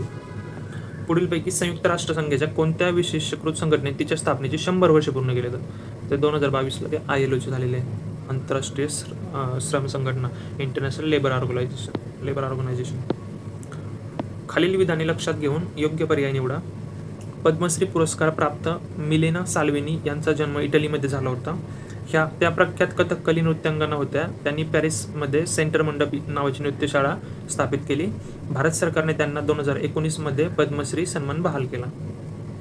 तर ह्याचे तिन्ही ऑप्शन बरोबर येतं. तर ह्याच्यातनं आपला म्हणजे तेव्हा हा प्रश्न तर रिपीट होणार नाही आहे, पण ही थीम रिपीट होऊ शकते असेच. म्हणजे आता जर एखाद्या फॉरेनर व्यक्तीला भेटलेला असेल आणि मग त्याच्याबद्दल आपण व्यवस्थित करून ठेवायला पाहिजे. मग आता म्हणजे आय थिंक 2025 का 24 जपानचे ते सुझुकीला एक मिळालेलं आहे. म्हणजे ॲटोमोबाईल क्षेत्रात त्यांनी जी क्रांती केली, सुझुकीचे ते फाउंडर वगैरे कोण असतील ते. तर त्या असं म्हणजे ते थीममध्ये आपण म्हणजे बघू शकतो. मागच्या प्रश्नाबद्दल 2024 पण प्रश्न विचारला आहे नरगिस मोहम्मदीबद्दल. सेम असे 3 स्टेटमेंट दिलेले आहेत. म्हणजे आपल्या ह्याच्यातून काय करतं, म्हणजे पिबाईकमधून आपल्याला एक साचा मिळतो, थीम मिळते. म्हणजे आपण वाचायचं कसं नेमकी. हा तर डायरेक्ट आता मिलेना साल्विनीवर परत प्रश्न नाही येणार आहे, पण असं दुसऱ्या व्यक्तीबद्दल येऊ शकतो. मग त्यांचा जन्म कुठला आहे, त्यांनी कुठे काय केलं वगैरे, असं या टाईपमध्ये येऊ शकतो. सेम हाच प्रश्न 2024च्या प्रीला आलेला आहे नरगिस मोहम्मदीवर. त्यांना कुठला एक पुरस्कार मिळाला कुठला तरी, त्याच्यामध्ये ते पुन्हा याचा स्वामीनाथनचा पण सेम असा प्रश्न 2024 आला. त्यांचा जन्म फर्स्ट स्टेटमेंट होता की त्यांचा जन्म तामिळनाडूमध्ये झाला. इथे पण सेम म्हणजे थीम रिपीट होते. तुम्ही त्याच्यावर काम करायचं असतं. ऑस्ट्रेलियाच्या व्हिक्टोरिया राज्यात कार्यालय असणारी पहिली भारतीय बँक कोणती ऑस्ट्रेलियामध्ये? तर त्याचा आन्सर SBI. भारतीय दंड संहितेच्या कलम 377 पुढील कोणत्या विषयाचा उल्लेख आहे? तेव्हा खूप म्हणजे 377 याच्यामध्ये होतं, न्यूजमध्ये होतं. तर ते समलैंगिकता, होमोसेक्सुअलिटी, त्याला मान्यता दिली ती केंद्राने, म्हणजे असं काहीतरी होतं. त्याच्यामुळे ते हे होतं, न्यूजमध्ये होतं. राष्ट्रीय पातळीवर ऑल इंडिया स्टेट्स पीपल काँग्रेसची स्थापना होण्यापूर्वी कोल्हापुरात जनतेची गाऱ्हाणी मांडण्यासाठी खालीलपैकी कोणती संघटना कार्यरत होती? तर ह्याचं आयोगाने आन्सर दिले लोकसभा होती. नेक्स्ट 87 नंबरचा क्वेश्चन आहे. पुढीलपैकी विजोड व्यक्ती ओळखा. डॉक्टर लॉरा डिसोजा, सुधाताई जोशी, साने गुरुजी आणि हिरवे गुरुजी.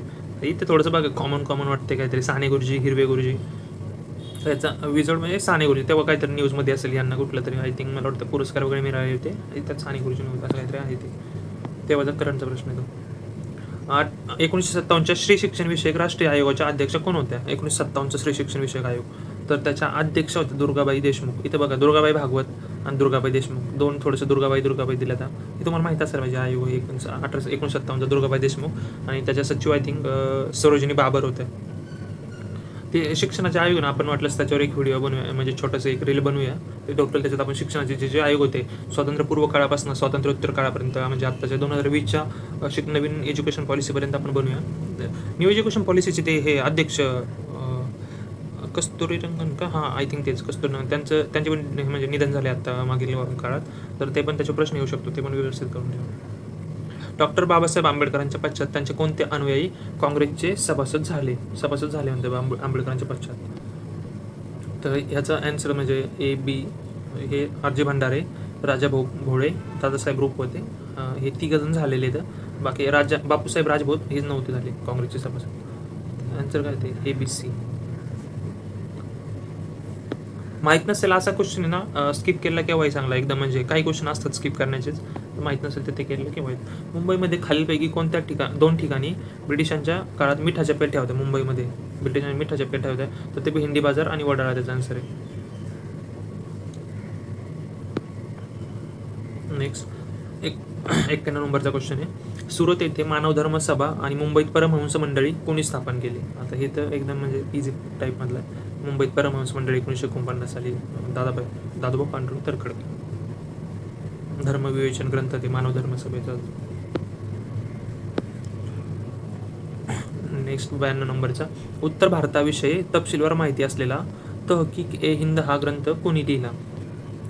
तहकीक ए हिंद हा अलबिरुनी लिहिलेला आहे.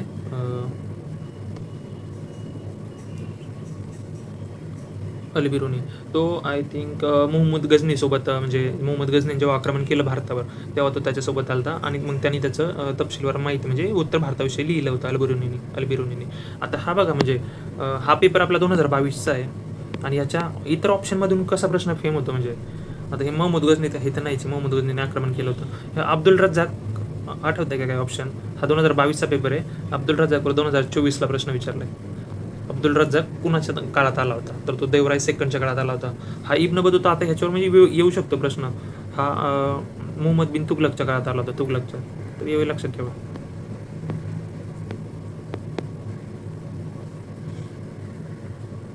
म्हणजे हा अलबरुनी विचारून झालाय, आता अब्दुल रज्जाक विचारून झालाय, मोहम्मद गझनी ह्याचं काय, पण हे इब्न बतूता हे प्रवासी आहेत ना, हे तिघजण हे प्रवासी विचार. आता इब्न बतूता येऊ शकतो. याचा आन्सर 3 आहे.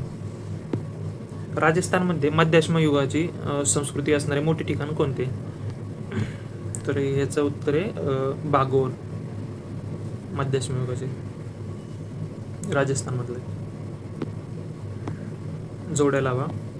हे महाजनपद आहे आणि त्यांचा राजा. हे महाजनपद त्यांचा राजा, महाजनपद आहे आणि त्यांचे कॅपिटल किंवा म्हणजे सगळ्यात उत्तरेकडचं, पश्चिमेकडचं, पूर्वेकडचं असं विचारतात. ते महाजनपद एकदा व्यवस्थित करून ठेवा. हे कोसलचा आहे ना सगळ्यात फेमस आहे, म्हणजे कोसलचा प्रसंजित. त्याच्यानंतर वत्सचा उदयने. हे मगधचा तुम्हाला म्हणजे हात सगळ्यात म्हणजे ठीक आहे. सगळ्यात पहिला आपण आहे ना मगधचा बिंबिसार मारून घ्यायचा पहिला. सीला काय एक आहे का कुठे? सीला एकाच ठिकाणी. ठीक आहे, म्हणजे आन्सर ऑप्शन 2. एला 2 येते. मग काशी अश्वसेन. वत्स उदयन असेल थोडंसं लक्षात ठेवा. उदयन मगधचा बिंबिसार. हा सेकंड का थर्ड टाइम रिपीट आहे क्वेश्चन. हा आहे असा. काशीचा अश्वसेन. काशी अश्व श येतं इथे. थोडंसं एक शब्द वगैरे असं आपण म्हणजे ट्रिक असं लक्षात ठेवू शकतो. असं पाठ करायचं म्हटलं तर आपल्याला ते म्हणजे ते शक्य नाही आहे. वीरा शिंदे यांच्या कामाची नोंद घेऊन बडोदा सरकारने वीरा शिंदेंना 1932-33 साली कोणता पुरस्कार देऊन गौरव केला? हा क्वेश्चन म्हणजे हॅच झाला आहे, कॅन्सल केला. हा दुसरा पहिल्या आन्सर केने दलित साथीचं आन्सर दिलं होतं. मग इथं पण म्हणजे जेव्हा म्हणजे तुम्ही जर हे केलं पहिल्या आन्सर केने दलित साथीत दिलं होतं. इथं बघा दलित मित्र आणि दलित साथी. दलित आलं आहे तर तुम्ही जर रिस्क घ्यायची असेल तर अशा ठिकाणी असं घेऊ शकता. छत्रपती शाहू महाराजांनी शाळेत न पाठवलेल्या मुलांच्या पालकांना प्रत्येकी महिन्याला किती दंड आकारण्याचा आदेश काढला होता? हा पण प्रश्न कॅन्सल झालेला आहे. त्याचं काय हे नाही, आय थिंक 1 पैसा का 2 पैसे असं काहीतरी त्याचा आन्सर आहे, कॅन्सल झालं. 18 जुलै 1947 रोजी ब्रिटिश पार्लमेंटने कोणत्या कायद्याला मान्यता दिली? 18 जुलै 1947 इझीमधला म्हणजे आपला भारतीय स्वातंत्र्याचा कायदा. ऑप्शन बी. इकडं बी आहे पण इथं ऑप्शन 4 मध्ये येते. 98 नंबरचा क्वेश्चन आहे.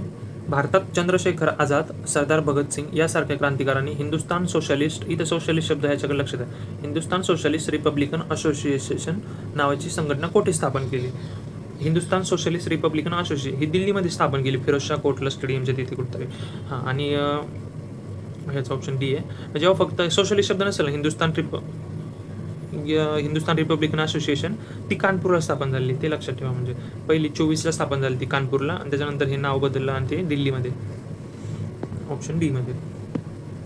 1957च्या प्लासीच्या लढाईनंतर इंग्रजांनी मीर जाफरला कोणत्या प्रांताचा नवाब म्हणून नियुक्त केले?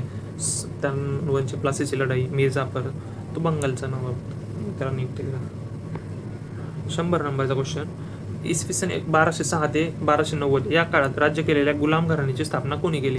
हा गुलाम म्हणजे प्रश्न आहे ना दिल्ली सल्तनतवर, ह्याच्यावर जास्त विचारतात. म्हणजे कुतुबुद्दीन ऐबक याच्या आधी 3 ते 4 वेळेस कुतुबुद्दीनवर प्रश्न आलाय. म्हणजे हाच विचारतात गुलाम घराण्याची स्थापना कोणी केली, किंवा मग तो त्याचं काहीतरी वर्णन देतात, त्यांनी ह्याची स्थापना केली, तो कोण आहे, हेच कुतुबुद्दीन ऐबक. त्याचा आन्सर सी, म्हणजे इथं सी 4मध्ये पण, ते लक्षात ठेवा. कुतुबुद्दीन ऐबक तो एक गुलाम होता, म्हणजे तिकडं मध्य आशियातला कुठला तरी, आणि तो नंतर मग त्याला मोहम्मद घोरीने दिल्लीचा राज्यपाल नेमला होता. आणि ह्याच्यावर पण प्रश्न आलाय नंतरच्या काही आपल्या व्हिडिओमध्ये येईल असतं. तर कुतुबुद्दीन ऐबक. त्याच्यानंतर मग हे दिल्ली सल्तनतचं तुम्हाला एक ट्रिक सांगतो मी. ते 4-5 घराणे आहेत ना, गुलाम, नंतर खिलजी आहे 2nd नंबरला, हा पण क्रोनॉलॉजी विचारतात याची. नंतर तुगलक आहे 3 नंबरला, त्याच्यानंतर सय्यद घराणं 4 नंबरला दिल्ली सल्तनतचं, आणि त्याच्यानंतर लोधी घराणं शेवटला. त्याच्यानंतर शेवटलाच मग ते बाबरनी आक्रमण केलं, आणि शेवटचा इब्राहिम लोधी, आय थिंक त्याच्यासोबत इब्राहिम लोधी आणि बाबरमध्ये 1526ला पहिलं पानिपतचं युद्ध झालं, आणि त्याच्यानंतर मग म्हणजे भारतामध्ये मुघल सत्ता आली. त्याच्या अगोदर हे 5 घराणे होते ज्यांनी दिल्लीवर, म्हणजे दिल्ली सल्तनतमधले. ह्याच्यावर असं हे विचारतात. तर ह्याची ट्रिक आहे, गुलाब खिले तो सुगंध लो, गुलाब खिले तो म्हणजे तुगलक, सुगंध म्हणजे सय्यद घ्या, आणि लो म्हणजे लोधी. गुलाब खिले तो सुगंध लो, हे त्याचं तुम्ही ट्रिक्स म्हणजे वापरू शकता. आणि ह्याच्या शक्यतो हे गुलाममधलेच म्हणजे प्रश्न आतापर्यंत मी जे बघितले ते गुलाममधलेच आले, गुलाम घराण्यातले. त्यातले कुतुबुद्दीन ऐबक जो पहिला होता. म्हणजे याच्यानंतर कुतुबुद्दीन ऐबक नंतर इल्ततमिश आला सत्तेवर, आणि इल्ततमिशची जी मुलगी होती आय थिंक रजिया सुलतान, जी भारताची म्हणजे पहिली महिला सुलतान म्हणतात तिला, महिला राज्यकर्ता रजिया. आणि त्याच्यानंतर मग बलबन आला, ज्याने ब्लड अँड आयर्न पॉलिसी सुरू केली, किंवा ते पाबोस आणि ते सुरू केलं, म्हणजे पाय हे करायचे, म्हणजे राजाला हे करायचं, असं ते बलबनने सुरू केलं. पण ते अजून विचारलं, पण ते लक्षात ठेवा तुम्ही. आपण वाटलंच एक मध्ययुगीन भारतावर एक व्हिडिओ बनवूया एक छोटासा, म्हणजे त्याच्यातून म्हणजे तुमचे क्वेश्चन सुटतील त्याच्यातनं, म्हणजे एकदम डिटेलमध्ये नाही, पण आपण नोट्स टाईप, ज्या माझ्या नोट्स आहेत त्याच्यातून आपण एक व्हिडिओ घ्यायचा प्रयत्न करूया येत्या काही पुढील दिवसात.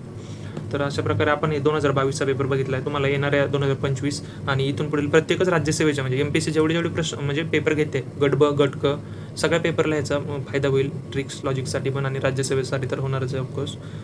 तर ठीक आहे, इथून चॅनलला सबस्क्राईब करा, लाईक करा. मागचे व्हिडिओ जर तुम्ही बघितले नसतील टाकलेले ते पण बघून घ्या, आणि चॅनलसोबत जोडलेलं राहा, कारण इथून पुढे ह्याच्यावर म्हणजे एकदम एक्सक्लुझिव्ह कंटेंट येणार आहे. चल ठीक आहे, धन्यवाद आतापर्यंत जोडले राहिल्याबद्दल.